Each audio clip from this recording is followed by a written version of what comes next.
नमस्कार दोस्तों, मैं सुनील राठी ट्रेडिंग एकेडमी से स्वागत करता हूं आप सबका आज के इस daily market wrap up video में।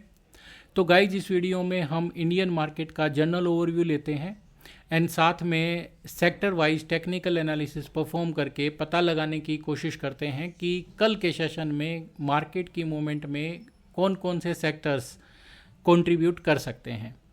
तो अगर आप वीडियो पे फर्स्ट टाइम आए हैं तो प्लीज़ एंड तक बने रहिए सो दैट जब हम सेक्टोरल एनालिसिस परफॉर्म करें तो उसकी एडवांटेज आप ले पाओ अपने कल के ट्रेडिंग सेशन में। तो जैसे कि हम देख सकते हैं, हमारा निफ्टी इंडेक्स आज 24,297.5 पे क्लोज हुआ है विद 1.27% के गेन के साथ।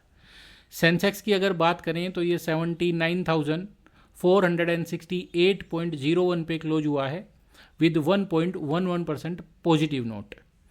निफ्टी 200 की अगर हम बात करें तो ये 13,779.45 पे 1.77% के पॉजिटिव नोट के साथ क्लोज हुआ है।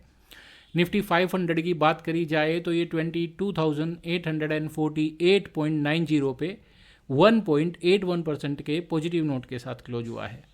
बैंक निफ्टी की अगर बात करें तो ये 50,119 के लेवल पे 0.75% के पॉजिटिव नोट के साथ क्लोज हुआ है। अगर बात करें सेक्टोरल परफॉर्मेंस की तो हम देख सकते हैं कि आज मार्केट में चौतरफा बाइंग देखने को मिली है। जिस तरीके से परसों के सेशन में हमने चौतरफा बिकवाली देखी थी, उसी तरीके से आज ऑलमोस्ट मार्केट के सारे ही सेक्टर्स ने मार्केट की तेज़ी में कंट्रीब्यूट करने की कोशिश करी है। तो सबसे ज़्यादा स्ट्रेंथ अगर किसी सेक्टर ने दिखाई है तो वो मेटल सेक्टर है। यहाँ पे मैं आपको याद दिला दूँ, पिछले 2-3 वीक से हम देख रहे थे कि मेटल सेक्टर काफ़ी नेगेटिविटी दिखा रहा था। अभी इनका टेक्निकल एनालिसिस परफॉर्म करेंगे तो पता लगेगा कि क्या मेटल सेक्टर में कोई मेजर टर्न अराउंड हुआ है या फिर ये जस्ट एक डेड कैट बाउंस है।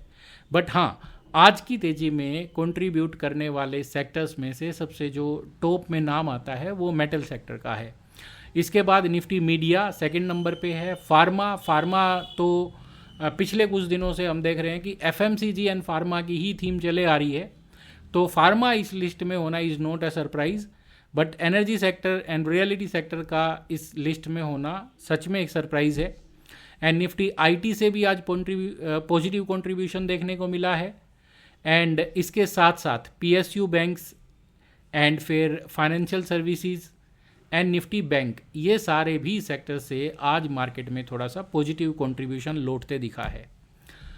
अगर हम बात करें एडवांस डिक्लाइन रेशियो की तो एनएससी पे 1935 शेयर्स आज पॉजिटिव नोट के साथ क्लोज हुए हैं।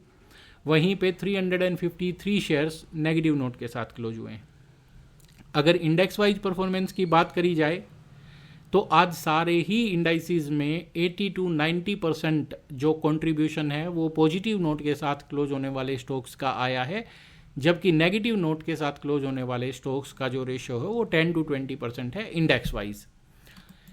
अगर बात करें डेली टॉप गेनर्स की तो सबसे ऊपर इस लिस्ट में नाम आता है तेजस नेट का। ये करीब 12% के गेन के साथ आज क्लोज हुआ है। फिर HFCL है, जुबिलेंट इनग्रेविया है, सैटेलाइट टेक्नोलॉजीज़ है, रामकृष्णा फोर्जिंग है, oil India, oil and natural gas corp, फिर पीरामल फार्मा लिमिटेड है, पीकाजी foods, TV18, Deepak fertiliser, Avanti feeds, Zomato limited, computer age यानी कि CAMS, HBL power, Cummins India limited, coal India limited, Adani Wilmar and NLC India limited and Jindal saw limited. तो ये सारे stocks हैं जो आज टॉप गेनर्स की लिस्ट में रहे हैं।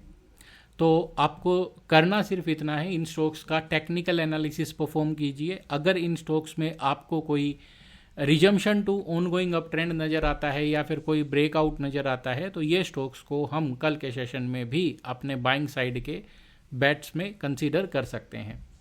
अगर बात करें टॉप लूजर्स की तो सबसे पहले नाम आता है EIH होटल्स का। यह आज करीब 4.25% गिरा है।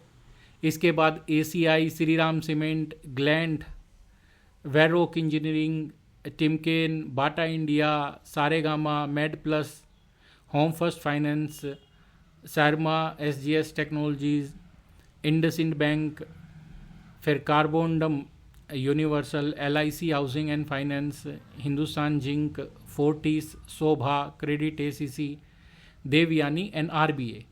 ये सारे वो स्टॉक्स हैं जो अभी नेगेटिव नोट के साथ क्लोज हुए हैं। तो इनमें हमें देखना है कि क्या ये अपने पुल बैक में हैं या फिर इनमें से कोई ऐसे भी स्टॉक्स हैं जो मेजर बेयरिश ट्रेंड ट्रिगर कर चुके हैं। तो जो स्टॉक्स अभी बेयरिश ट्रेंड ट्रिगर कर चुके हैं उन स्टॉक्स को अवॉइड करना चाहिए।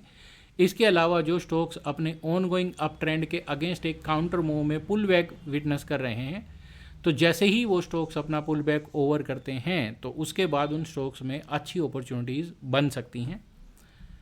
बात करें अगर वॉल्यूम बजर्स की, तो बाकी दिनों के कंपैरिजन में आज फिर से एक बार ये लिस्ट काफ़ी छोटी है एंड इसमें बेसिकली हम उन स्टॉक्स की लिस्ट कंपाइल करते हैं जिनके वॉल्यूम्स सडनली 5 टाइम्स या उससे ज़्यादा स्पाइक हुए हैं। तो इस लिस्ट में अगर मैं बात करूं टोटल नंबर ऑफ शेयर्स की, तो यहाँ पे करीब करीब 7 नंबर ऑफ शेयर्स हैं, जिनमें से केवल 2 शेयर्स ऐसे हैं जो पॉजिटिव नोट के साथ क्लोज हुए हैं, बाकी शेयर्स सारे के सारे नेगेटिव नोट के साथ क्लोज हुए हैं। तो सफारी एंड VIP इंडस्ट्रीज़, ये 2 स्टॉक्स हैं जिनमें आज वॉल्यूम्स के साथ इन स्टॉक्स ने पॉजिटिव मोमेंट विटनेस किया है। तो आने वाले दिनों में आपकी नज़र इन स्टॉक्स पे रहनी चाहिए। आने वाले दिनों में इन स्टॉक्स पे अच्छे अपॉर्चुनिटीज़ शायद हमें मिल जाएं। इसके अलावा अगर हम बात करें मोस्ट एक्टिव स्टॉक्स की इन टर्म्स ऑफ टर्नओवर, तो यहाँ पे नाम आता है HDFC bank, Zomato, ONGC, ICI bank, HFCL, OIL, SBIN, मजदोक, Cummins industries, Cochin shipyard, Tata power, Reliance, IndusInd bank, PFC, Lupin, Adani power, Tata motors, coal India, Axis bank and HAL। तो ये वो सारे स्टॉक्स हैं जिनमें अच्छी खासी लिक्विडिटी होती है। तो अगर आप एक इंट्राडे ट्रेडर हैं या फिर एक ऑप्शन ट्रेडर हैं, तो ये वो स्टॉक्स हैं जिनमें आप इंट्राडे एंड ऑप्शन ट्रेडिंग के लिए जिन स्टॉक्स को आप कंसीडर कर सकते हैं। बात करें अगर ऐसे स्टॉक्स की जो अभी अपने 52 वीक्स के हाई को हिट कर रहे हैं, तो सबसे पहले नाम आता है जुबिलेंट इंग्रेविया का। इसके बाद पीरामल फार्मा लिमिटेड है, इसने भी अभी अपने लाइफ टाइम हाई को हिट किया है, 52 वीक्स हाई को हिट किया है। फिर बीकाजी फूड्स है, दीपक फर्टिलाइजर है, PB फिनटेक है, Ajanta pharma, Natco, Aurobindo, Safari, Lupin, Indian energy exchange, TVS motors, Zydus life sciences, united spirits, Atul limited, doctor Lal path labs, Torrent pharmaceuticals, Patanjali foods, Glenmark pharmaceuticals and Colgate Palmolive. तो ये सारे वो स्टॉक्स हैं जिन स्टॉक्स ने अभी अपने 52 वीक्स का हाई हिट किया है। तो जनरली जो स्टॉक्स अपने 52 वीक्स का हाई हिट करते हैं उन स्टॉक्स में और भी पुलिस पोटेंशियल कंसीडर किया जा सकता है। अगर बात करें अर्निंग रिपोर्ट्स की, तो यहाँ पे हम केवल उन कंपनीज़ के रिजल्ट्स डिस्कस करते हैं जिनका मार्केट कैप 40,000 करोड़ से हायर है, यानी कि केवल लार्ज कैप की कंपनीज जो है वो हम इस लिस्ट में कंसीडर करते हैं। तो आज हम देख सकते हैं पीडीलाइट ने अपने नंबर्स अनाउंस किए हैं। अगर इसके सेल्स की बात करी जाए ईयर ऑन ईयर बेसिस, तो यहाँ पे 4% का ग्रोथ है। पिछले क्वार्टर से कंपेयर करें तो भी अच्छा खासा ग्रोथ यहाँ पे दिखाई दे रहा है। एबिडा की बात करी जाए तो ईयर ऑन ईयर बेसिस 15% का ग्रोथ है। पिछले क्वार्टर से कंपेयर करें तो सिग्निफिकेंट ग्रोथ है क्वार्टर ऑन क्वार्टर बेसिस भी। नेट प्रॉफिट की अगर बात करें तो ये 21% का ईयर ऑन ईयर ग्रोथ यहाँ पे दिखा रहा है। एंड पिछले क्वार्टर से कंपेयर करें तो सिग्निफिकेंटली हाई नेट प्रॉफिट इस कंपनी ने पब्लिश किया है इस बार। तो इन नंबर्स को अगर देखा जाए तो नंबर्स इस कंपनी के लिए काफ़ी पॉजिटिव एंड अच्छे माने जाएंगे। इसके अलावा अगर बात करें कंज्यूमर गोदरेज कंज्यूमर्स की, तो यहाँ पे अगर सेल्स ग्रोथ की बात करी जाए तो 3% डिक्लाइन देखने को मिला है, यानी कि नेगेटिव ग्रोथ आई है सेल्स की तरफ से year on year basis. And पिछले क्वार्टर से कंपेयर करें तो भी ये फिगर घट के आया है। एबिडा की बात करी जाए तो 13% का ईयर ऑन ईयर ग्रोथ है एंड पिछले क्वार्टर से कंपेयर करें तो नंबर घट के आया है। नेट प्रॉफिट की बात करी जाए तो 25% का ईयर ऑन ईयर ग्रोथ है। बट पिछले क्वार्टर से कंपेयर करें तो नंबर बेटर है, क्योंकि पिछले क्वार्टर में इस कंपनी ने लॉसेज पब्लिश किए थे 18,093 करोड़ के, बट लकीली इस क्वार्टर में इसने 451 करोड़ का प्रॉफिट दिखाया है। तो इस कंपनी के नंबर्स की अगर बात करी जाए तो एवरेज नंबर्स माने जाएंगे, क्योंकि सेल्स का नंबर जो है वो नेगेटिव आया है, तो ये कहीं ना कहीं एक कंसर्न रहेगा। बट दूसरी बात ये है कि ये गोदरेज कंज्यूमर यानी कि ये जो इंडस्ट्री है, इस इंडस्ट्री का ग्रोथ रेट बहुत ज़्यादा सिग्निफिकेंटली हाई नहीं रहता है, but yes negative growth is a concern. इसके बाद बात आती है कोरामंडल इंडस्ट्रीज़ की। तो कोरामंडल इंटरनेशनल तो अगर इसकी बात करी जाए तो यहाँ पे सेल्स की मैं बात करूँ तो 17% का year on year negative growth है, एबिडा में भी 31% का नेगेटिव ग्रोथ है, एंड नेट प्रॉफिट में भी 37% का नेगेटिव ग्रोथ है।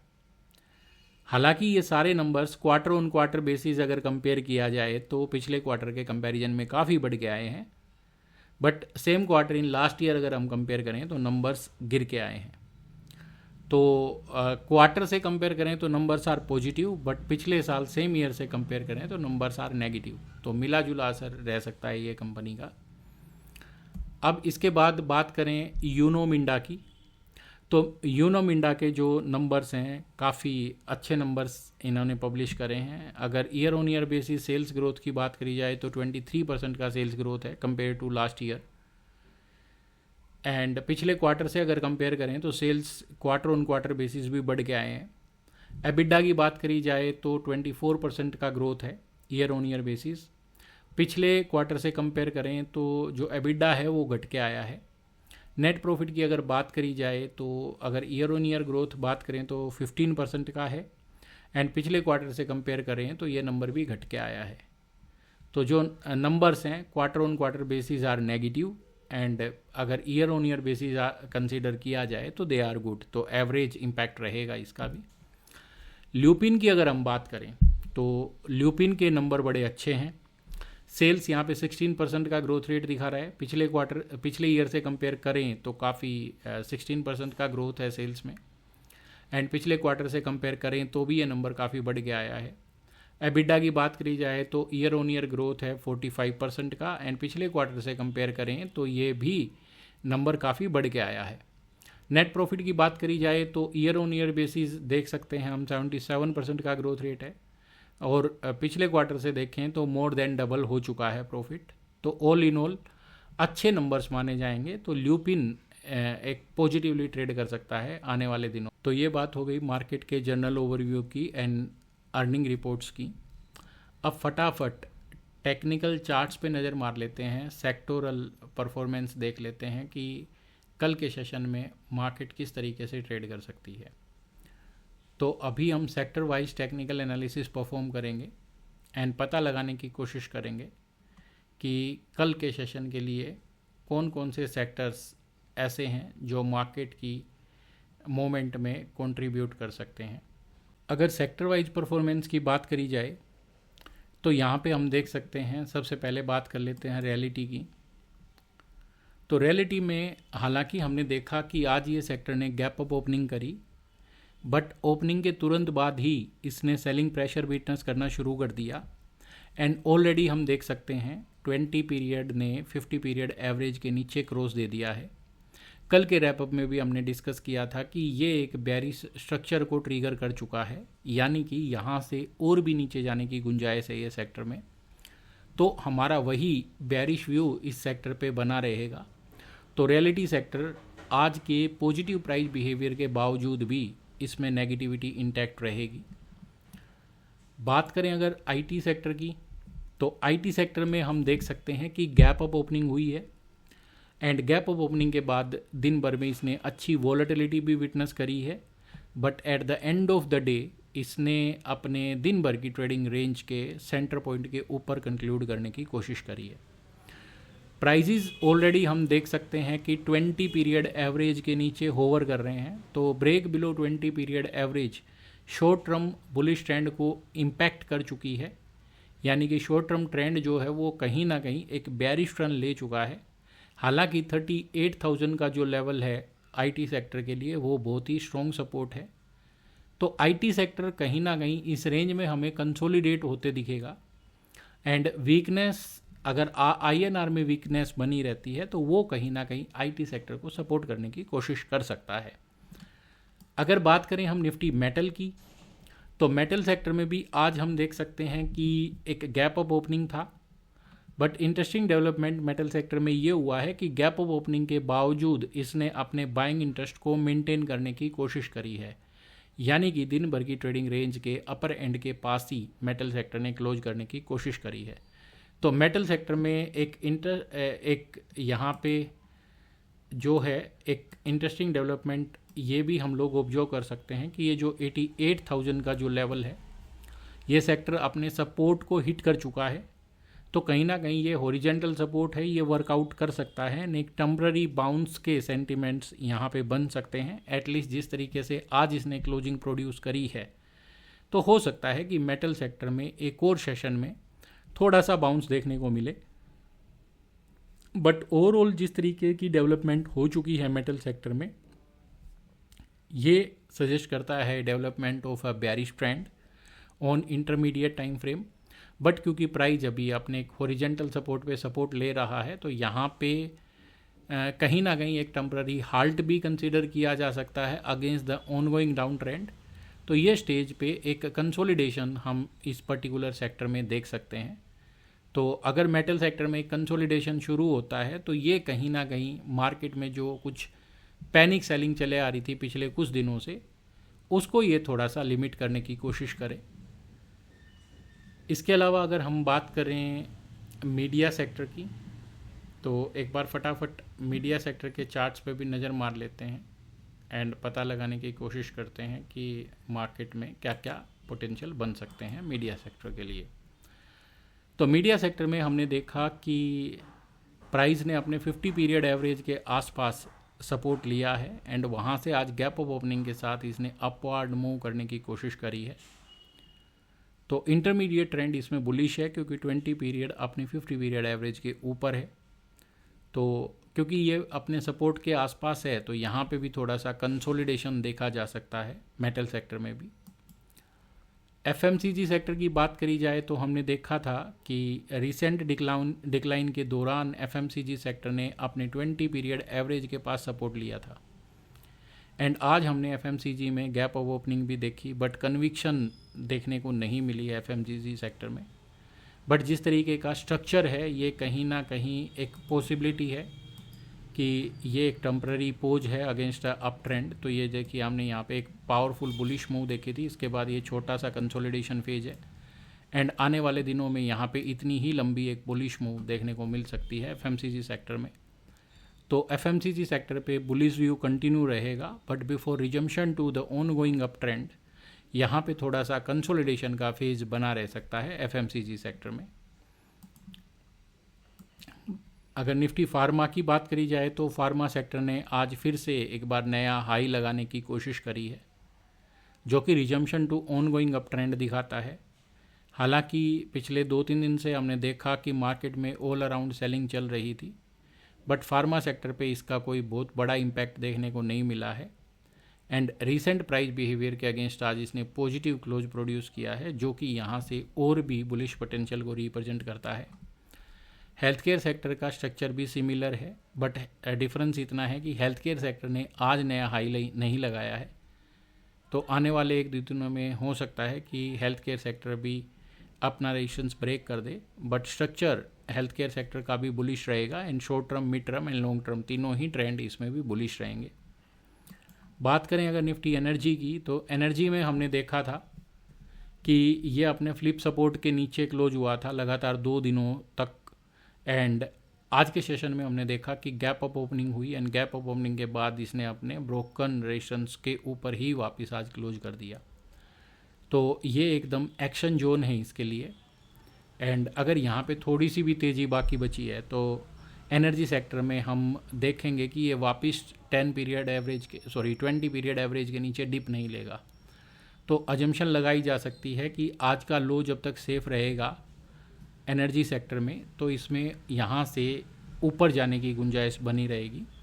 तो 42,900 का जो लेवल है as a significant support consider किया जा सकता है कल के सेशन के लिए। बात करें अगर निफ्टी ऑयल एंड गैस की, तो ऑयल एंड गैस में भी आज हमने देखा कि गैप अप ओपनिंग हुई है। तो ऑयल एंड गैस ने भी कहीं ना कहीं एक बड़े ही जंक्चर एरिया में सपोर्ट लिया है। देखिए पास्ट में जो लेवल रेजिस्टेंस था वहीं लेवल के आसपास आगे इन्हें सपोर्ट लेने की कोशिश करी है एंड प्राइस आज वापस 20 पीरियड एवरेज के ऊपर क्लाइम कर चुका है। तो जो ऑयल एंड गैस सेक्टर है इसके लिए भी आज का लो बड़ा क्रूशियल सपोर्ट रहेगा 12,735। तो कल के सेशन में वापस अगर ये लो पेनिट्रेट होता है तो आज का जो पॉजिटिव बिहेवियर है मार्केट इसको इनवैलिडेट कर देगा, नहीं तो ऑयल एंड गैस सेक्टर में भी यहाँ से थोड़े रिकवरी के सेंटिमेंट बनने चाहिए। इसके अलावा अगर हम बात करें निफ्टी बैंक्स की, तो बैंकिंग सेक्टर में अगर डेली प्राइस से कंपेयर करें तो yes there is a positive change, but overall अगर बात करी जाए तो मार्केट का जो स्ट्रक्चर है वो अभी भी नेगेटिविटी को सजेस्ट करता है। तो बैंकिंग सेक्टर में अभी भी कोई स्ट्रेंथ नज़र नहीं आ रही है एंड साथ में हमने देखा कि 20 पीरियड एवरेज डाउनवर्ड्स लूप कर रही है। तो कहीं ना कहीं ये आपने एक करेक्टिव फेज़ में है। बट एक इंटरेस्टिंग डेवलपमेंट ये भी है कि ये जो लेवल है ये लेवल अपने आप में क्रूशियल लेवल रहेगा। तो देखना होगा कि 24,800 एंड 24,600 के आसपास ये सेक्टर जो है सपोर्ट लेने की कोशिश कर सकता है एंड उसी के प्रिपरेशन में हमने देखा कि पिछले 3 दिन से एक ही लो को बार बार ये प्रोटेक्ट करने की कोशिश कर रहा है। तो as per today we can not से कि बैंकिंग सेक्टर में यहाँ से बड़ी पावरफुल रिकवरी आ जाएगी, बट कहीं ना कहीं ये अपने सपोर्ट को होल्ड करने की कोशिश कर रहा है। तो फर्दर डिक्लाइन से पहले एक कंसोलिडेशन यहाँ पे एक्सपेक्ट किया जा सकता है ये सेक्टर में। बात करें अगर निफ्टी कंजम्पशन की या कंज्यूमर गुड्स की, तो ये सेक्टर में हम देख सकते हैं कि आज इसने वापस क्लाइम कर दिया अपने 20 पीरियड एवरेज के ऊपर, which is a good sign. तो अब ये वापस 20 पीरियड एवरेज को एज ए सपोर्ट रिस्पेक्ट कर रहा है। तो एज लॉन्ग एज ये अपनी ये सपोर्ट को होल्ड करता है तो यहाँ से वापस इसमें एक नई लैग शुरू हो सकती है बुलिशनेस की। बात करें अगर निफ्टी बैंक की, तो बैंकिंग सेक्टर में अगेन सिमिलर बिहेवियर है as seen in private banks. तो ये भी पिछले 3 दिन के लोज को प्रोटेक्ट करने का कोशिश कर रहा है। हालांकि जो रिसेंट डेवलपमेंट्स हैं they are bearish and at the same time ये अपने मेजर सपोर्ट के पास भी पहुंच चुका है। तो ये लेवल अपने आप में एक सपोर्ट एरिया है। अगर इस लेवल के नीचे होल्ड करती है, यानी कि रिसेंट जो लो लगाए हैं बैंक निफ्टी ने, तो रिसेंटली इसने 49,659 का लो लगाया है। तो यहाँ से हम कह सकते हैं कि अगर 659 के नीचे होल्ड करता है banking sector, Nifty bank specially, तो फिर ये नीचे में 49,000 तक के जाने के रास्ते ओपन करेगा एंड उसके बाद 48,000 तक जाने के रास्ते ओपन कर देगा। बट जब तक ये 49,600 के ऊपर होल्ड करता है तो यहाँ से एक टेम्पररी बाउंस के सेंटिमेंट्स बनेंगे एंड वो बाउंस एक बार इसको 51,000 तक लेके जा सकता है। इसके बाद अगर हम बात करें निफ्टी ऑटो की, तो ऑटो सेक्टर में हम लोग देख सकते हैं कि आज थर्ड सेशन के लिए कंजिक्यूटिवली ये 50 पीरियड एवरेज के नीचे क्लोज हुआ है। एट द सेम टाइम यहाँ पे एक अच्छा हॉरिजॉन्टल सपोर्ट भी डेवलप होते हमें नज़र आया है। तो ये एरिया अपने आप में एक सपोर्ट एरिया है।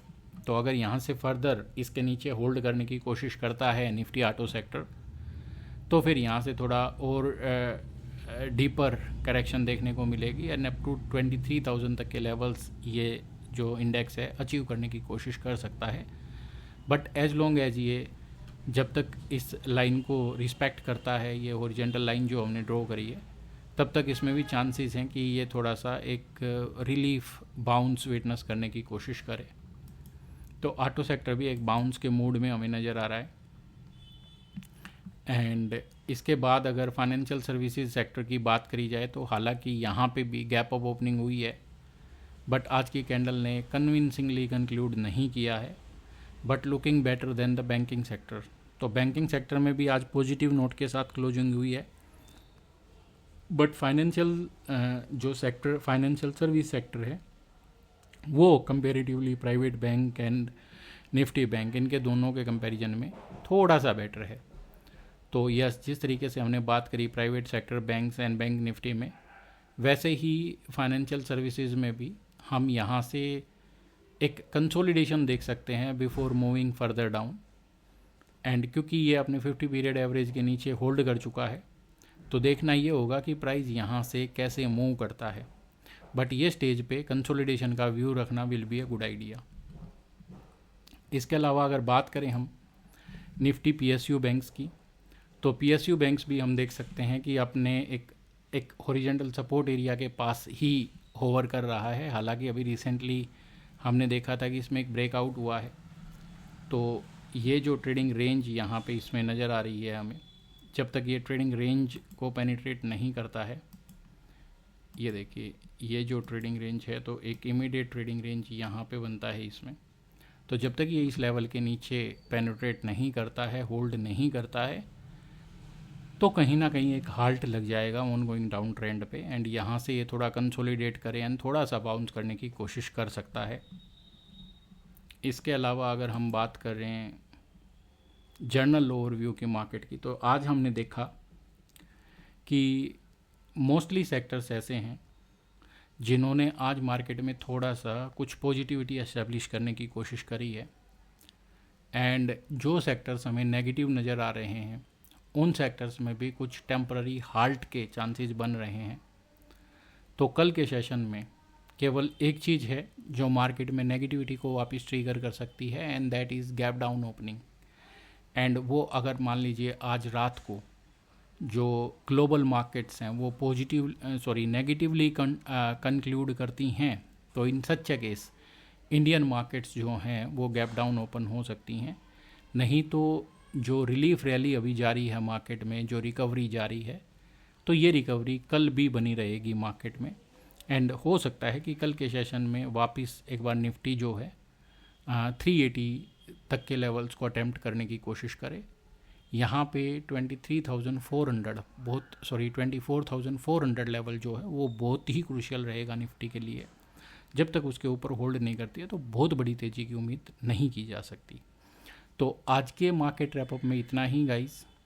तो जैसे कि मैंने प्रॉमिस किया था कि बहुत जल्दी हम अपनी स्ट्रेटजी जो हमने संडे को शेयर करी थी आप लोगों के साथ, उनका स्कैनर आपके साथ शेयर करेंगे। तो अभी हम बहुत जल्दी एक वीडियो बना रहे हैं स्कैनर्स के ऊपर, एंड जल्दी ही वो वीडियो आप लोगों के साथ शेयर करेंगे। तो हमें भी 1-2 दिन का इसमें टाइम लग जाएगा, but definitely we will keep our promise, and जल्दी ही हम स्कैनर वाला वीडियो आप लोगों के साथ शेयर करने वाले हैं। तो आज के लिए इतना ही। Thank you for watching. Stay connected for more such videos.